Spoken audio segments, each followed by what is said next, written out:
نہیں کرتی ہے۔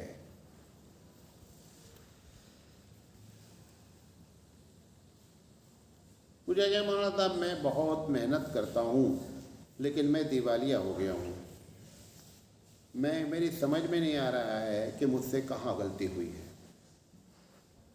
یہ بہت کروڑ پتی آدمی ہے، ارب پتی بلکہ ہے، میں جانتا ہوں۔ دیکھیں جتنے لوگ دنیا میں ایسے برباد ہوئے ہیں اس کے پیچھے 2 وجہ ہیں۔ پہلی وجہ یہ ہے کہ وہ سود میں اس طریقے سے انوالو ہوئے کہ کروڑ پتی اور ارب پتی چوراہے پر آ گئے۔ اس کے جواب میں آپ کے ذہن میں یہ بات نہیں آنی چاہیے کہ بہت سے سود لے کر کے ابھی بھی کروڑ پتی بنے ہوئے ہیں، یہ جواب نہیں آنا چاہیے۔ ان کو اللہ کیوں ڈھیل دیا ہے، وہ اس کی پالیسی ہے، وہ کیا کرے گا، وہ تمہارے ساتھ جو ہوا ہے وہ آپ جان لیں کہ اس کی بنیادی وجہ کیا ہے۔ بنیادی وجہ یہ ہے کہ سود کا انوالومنٹ ہوا ہے، بڈی جسے آپ کہتے ہیں، سود کے بارے میں قرآن نے کیا کہا ہے کہ اللہ سے جنگ کا اعلان ہے۔ اللہ سے جنگ کر کے کوئی نہیں جیتا بابو، لہذا جتنے لوگ ایسے برباد ہوئے ہیں، مسلمان ہو غیر مسلمان ہو، وہ ایک مرتبہ دیکھ لیں کہ ہم نے سود کا کاروبار کیا ہے، سود انوالو ہوا ہے تجارت میں یا نہیں ہوا ہے۔ یہ پہلی بنیادی وجہ ہے۔ اور دوسری وجہ یہ ہو سکتی ہے کہ جو آپ کے پاس ورکرز تھے کام کرنے والے، ان کا حق مارا گیا یا نہیں مارا گیا، کسی مظلوم کی بد دعا لگ گئی۔ اللہ کے رسول فرمائے اتقوا دعوۃ المظلوم فإن بینہ وبین اللہ لیس حجاب، کہ لوگوں مظلوم کی بد دعا سے بچا کرو، کیونکہ مظلوم جب ہاتھ اٹھاتا ہے تو اوپر اللہ ہے، مظلوم ہے، کوئی چیز حائل نہیں ہوتی، ڈائریکٹ اپروو ہوتی ہے دعا، لہذا مظلوم کی بد دعا سے ہمیشہ بچا کرو۔ یہ 2 بنیادی وجہ ہو سکتی ہے، ویسے کوئی بھی نہ ہو، آپ تلاش کر رہے ہوں، بہرحال میری سمجھ میں جو بات آئی وہ میں نے بتا دیا۔ پوچھا گیا میں آپ کی بہن ہوں، سونے کے وقت درود شریف پڑھتی ہوں اور مجھے بہت زیادہ ڈراؤنے خواب آتے ہیں، تو میں نے درود شریف پڑھنا چھوڑ دیا۔ پھر سوچا کہ میں نے ایسا کر کے غلط تو نہیں کیا، پھر آنے لگے، اب میں کیا کروں؟ دیکھیں خواب ڈراؤنے آنے کی بہت سی وجہ ہے، عورتوں کو خاص کر۔ پہلی وجہ یہ ہو سکتی ہے کہ اگر پیریڈ کی خرابی ہے تو خواب خراب آتے رہیں گے ڈراؤنے۔ اگر آپ کو بدہضمی کی شکایت لگاتار ہے تو خواب ڈراؤنے آتے رہیں گے۔ نمبر 3، اگر بد نظری کی جا رہی ہے مستقل تو بھی ڈراؤنے خواب آتے رہیں گے۔ نمبر 4، اس قسم کی کہانیاں ناول پڑھی جا رہی ہیں تو بھی ڈراؤنے خواب آتے رہیں گے۔ تو درود شریف آپ پڑھتی رہیں، اس کا ثواب ہے، لیکن اس کی وجہ سے یہ نہیں ہوگا۔ آپ آئس کریم، ایک آدمی کو نزلہ ہو گیا ہے، ڈاکٹر کہہ رہا ہے کہ یہ دوا کھا لینا، وہ کہہ رہا ہے کہ دوا کھائیں گے لیکن آئس کریم نہیں چھوڑیں گے۔ یہ دوا کھاتا رہے گا اور آئس کریم کھاتا رہے گا، نزلہ کبھی ختم نہیں ہوگا۔ ایسے ڈراؤنے خواب ختم کب ہوں گے؟ جب آپ اس کے اینٹی جو چیزیں کر رہے ہیں وہ چھوڑیں گے، تب ڈراؤنے خواب ختم ہوں گے۔ یہ دوا درود شریف ہے، لیکن آپ نے آئس کریم کھانے کا چھوڑ رکھا ہے، میں نہیں چھوڑوں گا، نزلہ ٹھیک ہوگا؟ نزلہ نہیں ٹھیک ہوگا۔ بات سمجھے میری؟ پوچھا گیا اگر جنابت کی حالت میں ہیں اور جب اٹھے تو بہت تھوڑا وقت بچا ہے، کیا تیمم کر کے نماز پڑھ سکتے ہیں؟ دیکھیں صحیح بات تو اس میں فتویٰ یہ ہے کہ آدمی کو جو ہے وہ نہانا چاہیے اور اس کے بعد نماز پڑھنی چاہیے۔ کچھ لوگوں کی رائے یہ ہے کہ اگر اتنا وقت تنگ ہے کہ وہ نماز چھوٹ جائے گی، اگر غسل کرے گا تو تیمم کر کے نماز پڑھ لے وقت کے اندر، اور اس کے بعد پھر غسل کر کے اس نماز کو دہرائے۔ پوچھا گیا عبد القادر جیلانی رحمۃ اللہ علیہ کی طرف اتنی کرامات منسوب ہیں، جبکہ ابو بکر صدیق رضی اللہ تعالیٰ عنہ کی طرف اتنی کرامات نہیں ہے، اس کی کیا وجہ ہے؟ سب سے پہلی بات تو آپ کو بتا دیں کہ عبد القادر جیلانی رحمۃ اللہ علیہ بہت بڑے بزرگ آدمی ہیں، بزرگوں کے بزرگ ہیں۔ جتنی کرامت آپ ان کی سنتے ہیں صرف وہ سچ ہے جو انہوں نے اپنی کتاب میں خود لکھا ہے، بقیہ سب جھوٹ ہے۔ نہیں سمجھے؟ یہ ہم نے لکھا نا، وہ کہتے ہیں نا کہ پیران امی پرند مریداں پرند پرند، پیر صاحب نہیں اڑتے، مرید بتاتے رہتے ہمارے پیر صاحب آج کل اڑتے، تو مریدوں نے کیا کر دیا؟ اڑانا شروع کر دیا ان کو۔ تو جتنی ان کے بارے میں کرامت لکھی گئی ہیں، 80 سے 90% کرامتیں حضرت نے خود اپنی کسی کتاب میں لکھی ہی نہیں ہیں، سب دوسرے لوگوں نے جو دل چاہا اپنی طرف سے بیان کر دیا۔ تو ایک وجہ یہ ہے. دوسری وجہ یہ ہے، مجدد الفسانی رحمۃ اللہ علیہ کا ایک ملفوظ ہے، بہت پہلے میں نے پڑھا ہے کہ ایک جملہ بول رہا ہوں غور سے سنیے گا. کرامت بزرگ کی کمزوری ہے. کیا جملہ بولا؟ کرامت بزرگ کی کمزوری ہے. اس کو انہوں نے جو تشریح کیا، میں آپ کو اور آسان زبان میں. ایک بچہ جب LKG میں آتا ہے نا تو روزانہ روتا ہے، دیکھا ہے روتے ہوئے، تو ٹیچر پڑھاتے نہیں، اس کو 4 چاکلیٹ دے دیا، جا کر کے بولتا امی سے میں بہت اچھا بچہ ہوں، روزانہ چاکلیٹ دے رہی امی ہم کو. یہ چاکلیٹ اس وجہ سے دی جا رہی ہے کہ آپ بہت اچھے بچے ہیں. یہ چاکلیٹ اس لیے دی جا رہی ہے کہ آپ کو پڑھائی کا عادی بنا دیا جائے. سال میں 1 مرتبہ یا 2 مرتبہ وہی ٹیچر کسی بچے کو یہ کہہ کر کے چاکلیٹ دیتی ہے کہ یو آر ایکسلنٹ، آپ بہترین ہیں، وہ ایک چاکلیٹ دیا، وہ اوریجنل کرامت ہے. یہ روزانہ جو چاکلیٹ پا رہا تھا یہ اس وجہ سے پا رہا تھا کہ یہ عادی ہو جائے محنت کرنے کا. وہ بچہ کنفیوز کیا ہے کہ میں بہت اچھا ہوں، لہٰذا ٹیچر دیکھو ان کو نہیں دے رہی چاکلیٹ، ہم کو دے رہی، وہ سمجھ رہا میں بہت اچھا بچہ ہوں. یہ کمزوری ہے بچے کی. تو حضرت نے جو لکھی یہ بات مجدد الفسانی رحمۃ اللہ علیہ نے کہ جب آدمی اللہ کے راستے میں نکلتا ہے، آگے بڑھنا چاہتا ہے، تو شیطان بڑی رکاوٹیں ڈالتا ہے کہ کسی طریقے سے یہ بیک گیئر لگائے. جب آگے بڑھتا ہے تو پتہ چلتا ہے کہ یہ تقویٰ اختیار کرنا اتنا بہت بڑا مسئلہ ہے، وہ پیچھے ہٹنے کا ارادہ کرتا ہے. اللہ تعالیٰ کیا کرتا ہے کہ اس وقت اس سے ایک کرامت سرزد کرا دیتا ہے. جب وہ کرامت دیکھ لیتا ہے نا تو سمجھتا ہے میں اللہ کے نزدیک مقبول ہو گیا، لہذا آگے بڑھ جاتا ہے. یہ کرامت اس کی کمزوری ہے، اس وجہ سے دکھلائی گئی ہے. ابو بکر صدیق رضی اللہ تعالیٰ عنہ، مثال کیا دیا اس نے، بہت اچھی مثال دی ہے نا کہ ابو بکر کی کتنی کرامت سب کو معلوم ہے، 5 بھی نہیں بتا پائیں گے. کیوں؟ ابو بکر صدیق رضی اللہ تعالیٰ عنہ جب تقویٰ اختیار کر رہے ہیں تو ان کو کوئی رکاوٹ ہوئی نہیں، لہذا ان کو کرامت نہیں دکھلائی گئی. بات سمجھے نہیں؟ ابو بکر ایمان والے ہیں، آگے بڑھے تو کوئی چیز ان کو، کیونکہ ان کا ایمان اتنا تگڑا تھا کہ سارے لوگ کیا ہو جاتے تھے، جو بھی رکاوٹیں ہوتی تھی وہ اپنا راستہ چھوڑ دیتی تھی، ابو بکر صدیق رضی اللہ تعالیٰ عنہ آگے نکل جاتے تھے. تو ابو بکر کو کرامت کی ضرورت اللہ تعالیٰ نے کو نہیں محسوس، لہٰذا ان کو کرامت نہیں دکھلائی گئی.